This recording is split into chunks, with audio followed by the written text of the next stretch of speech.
ewegolu bụ maka iwu ji ụmụ nwoke n'obodo oyibo wee kwanye di m n'aka nwaanyị ọzọ. Ofu nwaanyị asị m na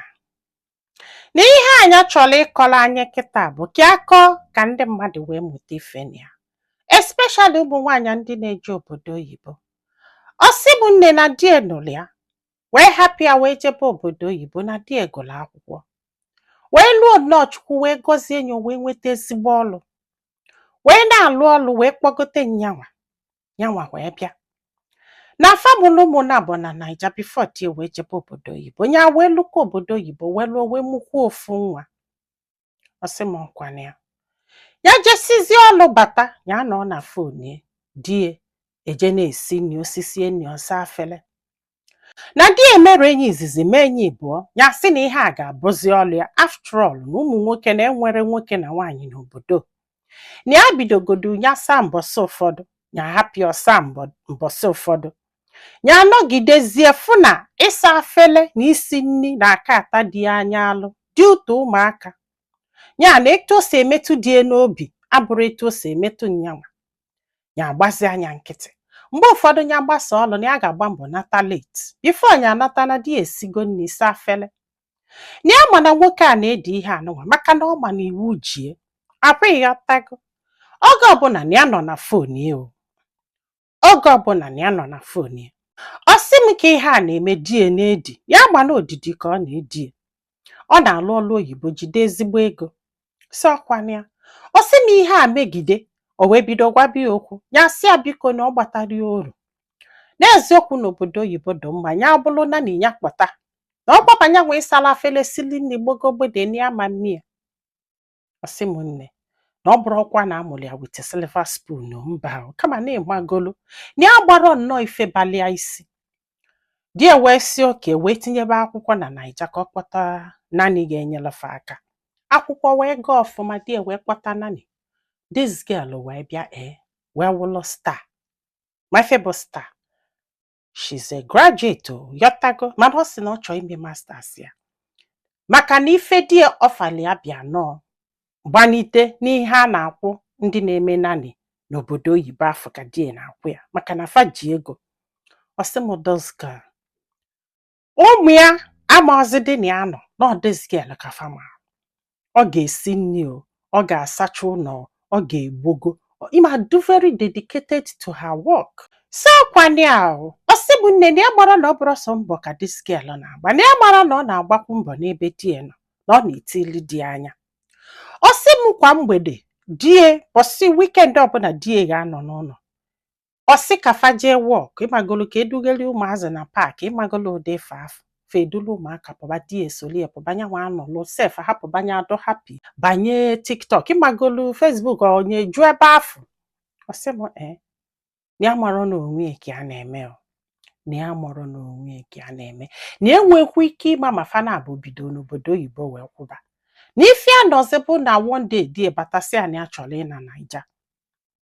na enwetago ezigbo ọrụ na Naija na ya chọrọzi ịnọ hia and ndị a chọrọ ka ụmụaka ya nọla ebe afọ wee too. Afịghọtago ya wela aka nne ya ọ dị ọjụ ya wela aka ekpe ya ọnya ọjụ ya wesị ọchọkwa anya na bana ya chọrọ ịna na to her greatest surprise na ya mara na di nani kwetekwu na ya ga-ana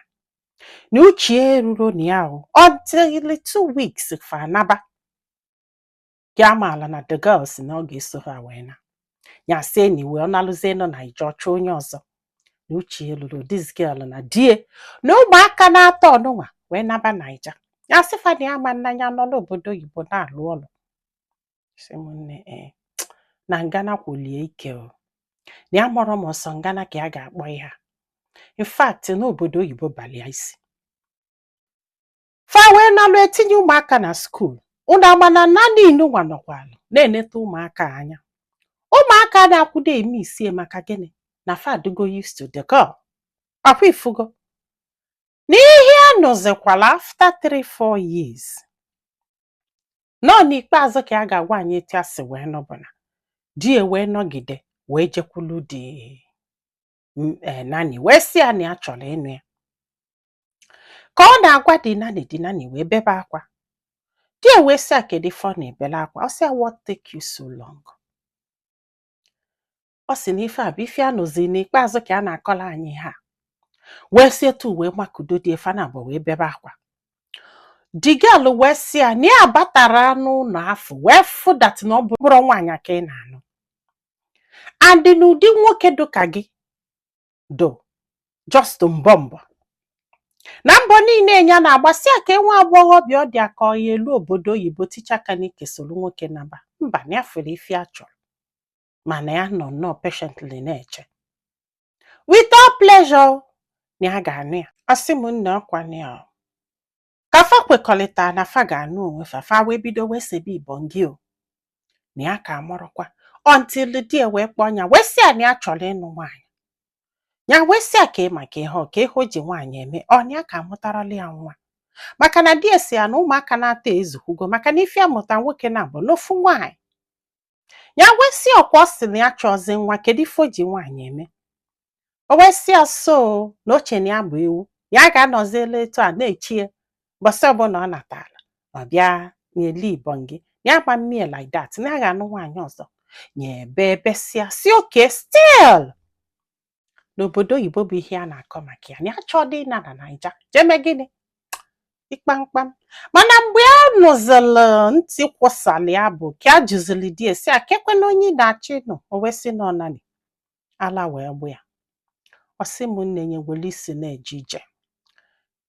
pịa na ya agbago flight land ya na Naija wee sekpụrụ ana na-ayọ nwoke ọjụ ya ayọli ya gbogocha yọli ya gbadacha ya sị ya na ya ga-edivorce ọ sị ya na nsogbu adọrọ na o nwere ife megide n'ụwa ka a ghara ịnụ doska ya wee jekwulu the girl tukwuli ọgụ ka ya na ya ka a si kesie nye die for the first time die ekwu ezigbo ọla si anya malụ na ebe a bụrụ obodo oyibo ya gbara ọgwụ ya ṅụọ maka na ya wele ife o melie n'obodo oyibo wee kụọ ya ife na ama recognize ya kpachala anya and ya funuru ụdị anya dị ewepụta die for the first time as a man ya wee gbara ọgwụ ya wee ṅụọ ọ sị m nne na ya jee court jee weta akwụkwọ divorce ka amala ma di ya ka asịkwa ọ sị ya na ọ ka mma ya wee sị ya na ya ga-akpọ ụmụazị chigo obodo oyibo ọ sị ya na enwere ike ime na ya fụrụ ya na echetezi nọ na Naija ka ya nọ maka na enwere ikike na Naija ka ife a ga-emekwe na ife di ya gwara ya bụ na ọ bụ na ọ chọọ ya stay married as a what first wife ọ bụkwanụ na ọ chọrọ ya nye akwụkwọ ka a sign ya ka o jebela onwe ma ọ kwa ma ya ga-anụ this girl na ya anụsi gị na a na-ekwuzi ka a si wee na ya ọ sị m nne ike kwụlụ ọtọ wee gwa ya ka a nọ na-ayọ die ka amalụ ma ọ ga-echenji mind ya time enyere elu nyechigibekwe back to ebe a si wee nata ọ sị m nne n'ike kwụlụ ọtọ gwa ya na ya mọrọ ife a ga-eme ya nọlụ na-eche ihe a before ya wee fụ program m ọ sị m nne na sinsi afọ na ihe a dị n'ilie n'ute ya na-adagharị maka na di enyere ya option isaida na ya nyere ya mgbasa ọ dị anọla as a first wife na ihe a bụrụ ihe ya bagenu na ndụ ya niile na ife ebe ya ji di ewele etu ọnụ na ife ebe ya ji dizga iwele amacha mana kịta ya mụrụ ife ọ dị aka ọnya mebe emebe na ya wele aka ya na-abụ kpọchasịa aka ya na-abụ tinye nnu tinye ose kwaludie kwanye nwaanyị ọzọ nọ ife ya mee maka iwu obodo oyibo ji ụmụ nwoke maka gịnị maka na ya ma na o nwere ife dị ya ga-eme ya anọgidekwu chezi ozikwuo na Naija bụrụ obodo oyibo just ọsịm in fact na ụfọdụ ụmụ nwaanyị ga-abụ ha kpogote di ha obodo oyibo ha na-achụpụ di ha ma ha na-emegbu di ha na ha mụrụ nwa na that power nwee ka o si eme na-arụ ọbịa gị na-arụ otu ichefuo onwe gị na ya chefula onwe ya wee sị ka agbalife ndị mmadụ lụ na ya bụrụzi nwatakịrị ma onye ji enye die mgbasa ka abụzi alụ nwaanyị single chọbanụ nwoke ọzọ na ọ bụrụkwa na e nwere nwoke ọzọ ebe ya nọ na ya nwee mana o nwere onye chọrọ ịnụ gị anụ nọ just ịmagolo onye suru ojawalụ ka onye nọlụ na-asị first wife ihe anwụnye aṅụlị iyi na ya chọrọ na ndụ ya maka na ife ya bụ nwaanyị amala ezigbo mma na tata anụnwa na ọ batakwugo bie and na ọnya nwa ji aka wee welcome ọnya ọkwa ifugo chei ụmụ nwaanyị anyị kpọrọ akpọ anyị kpọrọ akpọ, anyị siri ike, anyị na-atọ ụtọ, anyị na-enu inu, mgbe ụfọdụ anyị na-agba ka ose, mgbe ụfọdụ anyị na-asọ ka mmanụ anwụ, mgbe ụfọdụ chei! Onye ọbụla kpebe ekpele o. Kpebe ekpele ka ịnụta nwaanyị amaala ife. Ọ bụrụ na ịma ife ka ịnụta ka etu m ga-esi tinye ihe a, etu m ga-esi azụlụ ọfụma. I'm telling you, ọ dịrị izi o. Ọ dịrị izi. Ihe a nwaanyị a na-ekwu, I understand. Yes, maka na afụgo m ife, anụkwugo m akụkọ. Mana ihe nje wepụtala ụdị akụkọ ọnụ, o nwere ike nwe ndị ọ ga-enyela aka, nwe ndị ga-amụta ife na ya. Ịnọ ichigha azụ chee echiche. Akwa gị na mmadụ na-emekọ ife, na ọ bụrụ gị na ndị mmụọ, regardless na iwu ji nwoke. Mana nwoke zuru ezu ma ife ọ ga-eme. Yes. Gwa anyị ilu na comment section maka na ọ ga-enyelu nwaanyị aka iji ma ife ọ ga-eme. Ọnya gbasanụ ka onye nọzala as first wife, ihe agwọ chọrọ na ndụ ya, ọ batakwute gị niile. Ma nyekwazalụ bụ aka tụsa ozi a ka olu ndị ọzọ ntị. Ndị be anyị, daalụnụ ka ọ dị n'ụbọchị ọzọ.